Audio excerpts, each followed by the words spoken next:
Welcome to this explainer. Today, we're pulling back the curtain on a game that didn't just top the charts. It completely redefined the entire mobile gaming landscape. It literally ignited a massive boom in mobile entertainment. We're talking about Temple Run. Let's dive right into how this absolute sensation rose to unimaginable heights and, well, the surprising reasons why it eventually stumbled. So, do you remember Temple Run? Try to cast your mind back to the early 2010s. Whether you were sitting in the back of a boring classroom, waiting in a college canteen, or just riding the subway to work, there was this one universal scene playing out everywhere. You know exactly what I'm talking about. People frantically swiping on their phone screens, tilting their devices like crazy, snagging digital coins, and running for their virtual lives from this terrifying creature. And it wasn't just hardcore gamers, right? It transcended age, gender, everything. But how did a game that literally taught the whole world to never stop running ultimately fail to keep pace itself? Let's find out. Part 1. Humble Beginnings, the start of Amanji Studios. Our story actually starts with a husband and wife duo, Keith Shepard and Natalia Lukanyova. Now, back in 2008, they did something pretty bold. They quit their totally safe, stable jobs building hospital software to take a massive risk on Apple's brand new App Store. This risk formed what we now know is Amanji Studios. But their path to success? Definitely not a straight line. Their very first game was a word puzzle aptly named Imanji, and it made a surprising $5,000 in its first month. Not bad, right? This gave them the confidence to swing for the fences with a 3D racing game for kids called Little Red Sled, meant for Christmas. But as anyone in the industry will tell you, game development is incredibly hard. A planned 3-month project dragged into 6 whole months. They missed the holiday season entirely, and the game completely flopped. It was a harsh, devastating lesson. Never make seasonal games. But they bounced back in 2009 with Harbor Master. That was a massive hit that pulled in over $100,000 in a single year. Suddenly, Amanji Studios wasn't just a fun little hobby, it was a real, thriving business. So flush with cash from Harbor Master, they hired a super talented artist, Kirill Changov, and poured money into this really complex game called Max Adventure. The visuals? Absolutely great. But it required heavy instructions, and honestly, players just quit out of sheer frustration. You know how it is. Mobile gamers want quick fun, not a thick instruction manual. But here's the cool part. Sometimes failure points you directly to success. The developers noticed this one really fascinating detail. Even though players absolutely hated the complex controls, they loved the simple, deeply satisfying feeling of collecting coins within that game. That tiny little mechanic sparked a golden concept. They thought, what if we just make a game about running forward and collecting coins? No instructions, just pure, simple mechanics. So how exactly did they evolve that super simple idea? Well, they started with a basic prototype, just a blocky little character running forward. Then their artist, Kirill, pitched this incredible aesthetic, an ancient temple covered in thick jungle vines. Okay, so that gave them the setting, but why is the character actually running? They needed a hook. So they added a backstory. You're this daring explorer who just stole a mythological idol. Perfect. But the real drama happened in the studio when they needed a chaser. Initially, they thought about, a giant rolling boulder to avoid any real violence. But Kirill went ahead and sketched up the devil monkey, this haunted, genuinely terrifying creature with glowing eyes. Now get this, Natalia and Keith actually hated it at first. No joke. They thought it was way too scary and would literally make players quit the app. But Kirill fought hard for it, arguing that the fear would actually drive the thrill. Thankfully for all of us, Kirill won that debate. Part 2. The Death Spiral, surviving the App Store drop.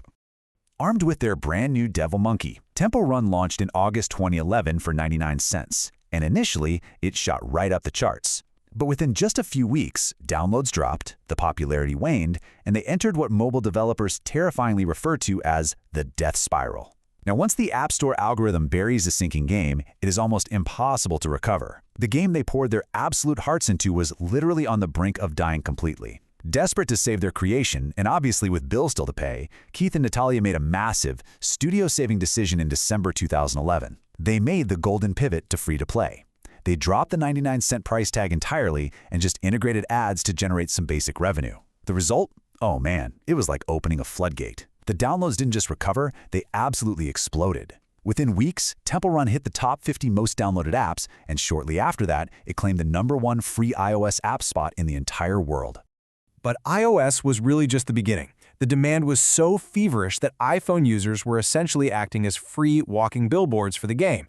When the Android version finally dropped on March 27, 2012, all that pent-up demand was unleashed. 1 million. It took exactly 3 days for the Android version to hit 1 million downloads. Temple Run had officially transformed from just a popular iPhone app into an absolute, undeniable global phenomenon. Honestly, the sheer scale of what happened next is kind of hard to even comprehend. By August 2012, which is just 1 year after its initial release, the game surpassed 100 million downloads. Globally, players had initiated over 10 billion gaming sessions. Listen to this.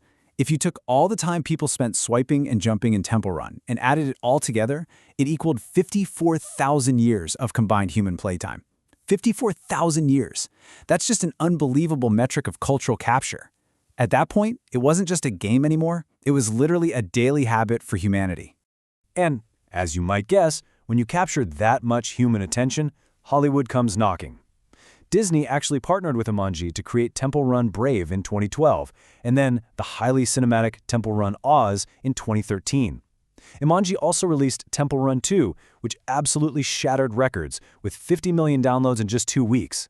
But the absolute peak of their cultural relevance had to be the Usain Bolt crossover.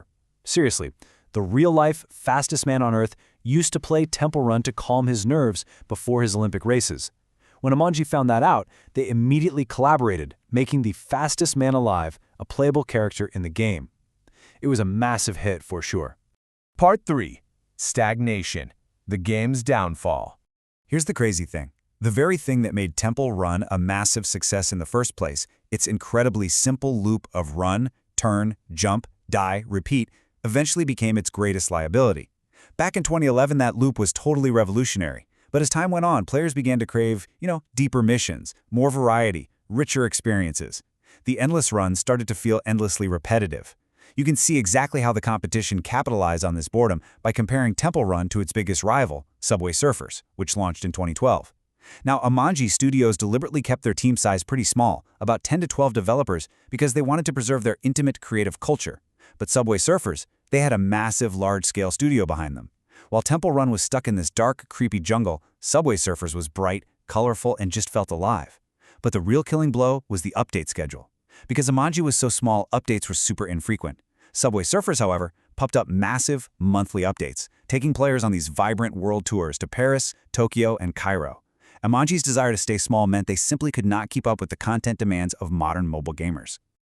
Compounding this whole issue was the oversaturation of the market. The App Store was suddenly totally flooded with high-quality clones like Minion Rush and Sonic Dash. Jumanji tried so desperately to pivot and capture some new magic. I mean, they even attempted a virtual reality version in 2014 for the Samsung Gear, but VR just wasn't popular enough yet. Then they released puzzle games like Temple Run Treasure Hunters in 2016, and even tried again in 2021, but fans completely ignored them. The market had fundamentally shifted. Players had moved on to really complex first-person shooters and action RPGs. The harsh reality was, once a player uninstalled Temple Run to make room on their phone for these new, bigger games, they never looked back.